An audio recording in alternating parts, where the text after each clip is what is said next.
Hello and welcome or welcome back. Thank you so much for joining me here today where we are going to talk about books. And today's book is my first book for August, Ain't Burned All the Bright by Jason Reynolds with artwork by his friend Jason Griffin. There's poetry throughout the book and each page is also illustrated with artwork. So the book is shelved with poetry, but it is really so much more than poetry.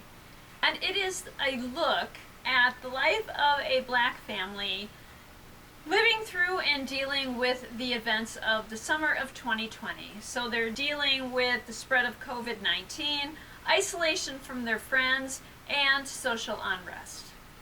In this young man's family, his father is ill, his mom is glued to the events that are being portrayed on the news, and his sister is fighting injustice in any way that she can.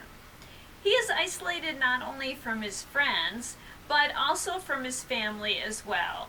And he's trying to figure out why and what he can do. The poetry is accompanied by the amazing artwork of Jason Griffin.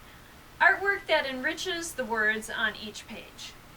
Many of us went through the summer of 2020 asking ourselves the same questions that this young man is asking himself. And it's good that we ask those questions and continue to ask them. And continue to seek answers and solutions. How can we make the world a better place for everyone? And help everyone truly be able to live to their fullest potential and be free. And it's good to recall our personal struggles and reactions to all that was happening that summer. We need to work daily to improve life for everyone and to recognize the humanity of all. What are other books to read for a similar experience? So I'll have two more by Jason Reynolds and then another book. Ain't Burned All That Bright is presented in a unique style, poetry mixed with artwork. In this way, it is similar to graphic novels. So my first book suggestion is the graphic novel adaptation of another Jason Reynolds book, Long Way Down, illustrated by Danica Novgorodoff. It's the story of 15-year-old Will, whose brother Sean was just murdered. Will knows the rules, and he knows what he has to do. No crying, no snitching, get revenge. So Will takes his brother's gun and heads for the elevator. But as the elevator descends, it stops at every floor. And at each floor, someone from Sean's past steps onto the elevator. And through these encounters, Will learns a bigger story about Sean than what he knew until that point. And he has a big decision to make once he reaches the last floor. Second is another book enhanced with illustrations, and that is A Cloud of Outrageous Blue by Vesper. Edith grew up in a quiet village until one day she loses everything. She is sent to live at a priory and work with ancient texts. So now she must accept her new life. And she must discover if what makes her different is a gift or a curse. Outside the priory, something wrong is coming.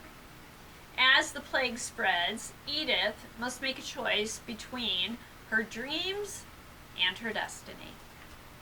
This book also has some wonderful illustrations which enrich the text and add a new layer of meaning to the story.